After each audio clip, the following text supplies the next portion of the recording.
Di tanggal-tanggal akhir bulan September setiap tahunnya, isu yang paling sering muncul adalah isu PKI. Dan hampir bisa dipastikan, setiap tahun pula isu ini dipakai sebagai senjata untuk menyerang lawan, menggalang massa, dan menakut-nakuti publik. Pertanyaan pentingnya, siapa yang paling sering meniupkan isu itu? PKI sendiri sudah lama ditetapkan sebagai partai terlarang di negeri ini. Secara hukum, keberadaannya sudah tidak relevan lagi untuk dibicarakan. Tidak layak dijadikan alat debat, apalagi bahan bakar propaganda. Tetapi, anehnya isu ini masih saja dipelihara, ditiupkan ulang setiap tahun, seakan-akan bangsa ini tidak pernah bisa lepas dari bayang-bayang masa lalu. Padahal yang terus meniupkannya justru bukan korban, melainkan pihak yang butuh panggung politik. Mereka menjadikan PKI sebagai senjata propaganda murahan, dipakai untuk menakut-nakuti publik dan menggalang simpati. Padahal yang lebih perlu ditakuti justru mereka itu sendiri. Mereka yang berteriak paling kencang, seringkali perilakunya lebih bejat daripada apa yang mereka tuduhkan.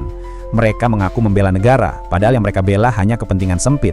Mereka teriak membela rakyat, padahal yang mereka perjuangkan cuma kursi dan kuasa.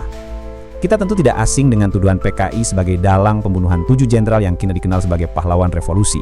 Narasi itu terus diulang tanpa jeda, dijadikan doktrin sejarah meskipun bukti-buktinya minim. Masyarakat dicekoki kisah itu hingga menelan bulat-bulat tanpa pernah sempat bertanya.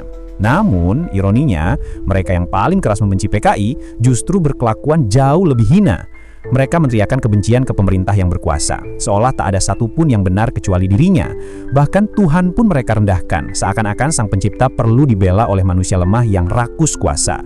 Doa dijadikan komoditas, surga digambarkan seperti kafling tanah yang bisa dijual beli, neraka dijadikan alat menakut-nakuti.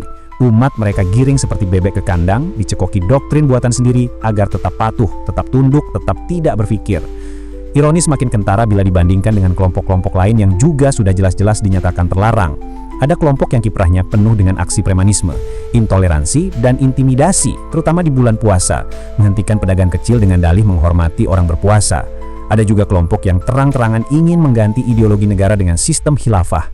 Keduanya sudah dibubarkan oleh hukum negara. Namun, jejak mereka masih tampak. Masih ada sisa-sisa yang mengais simpati. Masih ada mulut-mulut yang membelanya. Lebih ironis lagi, kelompok-kelompok ini pernah dijadikan kendaraan politik identitas, dipakai untuk mendongkrak elektabilitas kandidat yang ambisius. Tapi sejarah sudah mencatat, strategi itu gagal, kalah berkali-kali. Meski begitu, sisa pendukungnya masih terus dipelihara dengan racun dogma. Mereka mabuk oleh keyakinan sempit, tenggelam dalam kebodohan, dan buta terhadap fakta nyata. Wahai para pengikut yang masih taklid buta, apakah kalian masih akan menutup mata dari kenyataan, menolak berpikir jernih, dan membiarkan diri diperlakukan sebagai domba yang mudah digiring? Kalian bangga mengklaim diri suci, tapi tak segan merendahkan martabat sesama. Kalian begitu terpaku pada moral, tapi dalam praktiknya justru jadi sumber intoleransi. Kalian mengaku memperjuangkan kebenaran, padahal setiap langkah dituntun hawa nafsu akan kuasa. Ironis semacam ini jauh lebih berbahaya dibandingkan sekadar bayang-bayang PKI. Seharusnya kita sadar bahwa masalah kita bukan lagi PKI.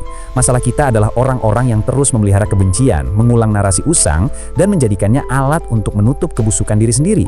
Mereka inilah yang sejatinya sedang menghancurkan akal sehat publik. Karena dengan menakut-nakuti rakyat lewat isu lama, mereka bisa leluasa menutup borok dan kerakusannya. Setiap akhir September, bangsa ini selalu diajak untuk membenci hantu masa lalu. Padahal yang nyata merusak ada di depan mata. Dan yang lebih menyedihkan, masih banyak orang yang rela ditipu, dikebiri akalnya, dan dipasung pikirannya. Semua karena terlalu lama hidup dalam buayan doktrin yang salah kaprah. Maka, September akan selalu terasa kelabu. Bukan karena PKI, tapi karena masih banyak hati yang tertutup, pikiran yang malas berpikir, dan mulut-mulut yang tega menjual kebencian. Inilah ironi terbesar, bangsa yang katanya besar, tapi selalu dikecilkan oleh rasa takut yang dipelihara. Baik Bapak Ibu, saudara-saudari sekalian, terima kasih banyak karena sudah setia menyimak kupasan kritis edisi ini hingga tuntas. Energi argumen kami selalu didukung oleh pemikiran dan engagement dari Anda semua. Untuk itu jangan lupa tinggalkan jejak di kolom komentar. Sampaikan pandangan, kritik, atau pertanyaan Anda agar kita bisa berdiskusi lebih lanjut. Dan tentu saja, jika Bapak Ibu merasa video ini bermanfaat, tolong tunjukkan dukungan Anda dengan menekan tombol like dan yang paling penting subscribe bagi yang belum. Sampai jumpa di episode kritis berikutnya. Saya undur diri dulu. Selamat beraktivitas dan terima kasih.